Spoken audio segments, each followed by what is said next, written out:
গতকাল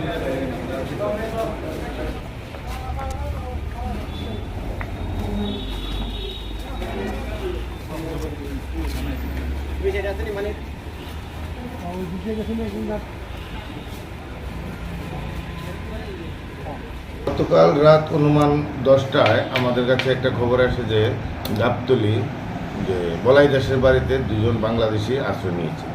তো আমরা সেই মতো যাই, বলাই দাসের বাড়িতে রেড করি এবং গিয়ে দুজন বাংলাদেশিকে আমরা পাই। যেহেতু বলাই দাস তাদেরকে অবৈধভাবে আশ্রয় দিয়েছে বাংলাদেশে, তাদের কাছে কোনো ডকুমেন্টস নেই, পাসপোর্ট নেই, তাই আমরা বলাই দাসকেও অ্যারেস্ট করেছি। ওই দুজন বাংলাদেশকে অ্যারেস্ট করেছি এবং যার সহযোগিতায়, যে ওনার নাম সজল সরকার, যার সহযোগিতা বাংলাদেশ থেকে ইন্ডিয়াতে এসেছে, তাকে আমরা 4 জনকে অ্যারেস্ট করেছি।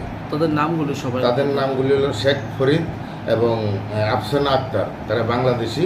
আর ইন্ডিয়াতে যারা অবৈধভাবে আশ্রয় দিয়েছে বলাই দাস এবং টাউট হিসাবে যে নাকি সহযোগিতা করেছে আসার জন্য সজল সরকার। কোন দিক থেকে তারা এসেছে? তারা এখন পর্যন্ত যতটুকু তারা মধুপুর দিয়ে, কমলা সাগর দিয়ে তারা প্রবেশ করেছে বলে তারা প্রকাশ করেছে। তারপরে আমরা তাদেরকে রিমান্ডে আনছি। রিমান্ডে এনে আমরা জিজ্ঞাসাবাদ করব যে তারা কোন রাস্তা দিয়ে প্রবেশ করেছে এবং তাদের যে ইনফিল্ট্রেশনের যে কারণ কি, তারা কী ব্যাপারে ঢুকেছে এবং তারা কোথায় যাবে, কি করবে, এগুলো আমরা তদন্ত করে বের করব।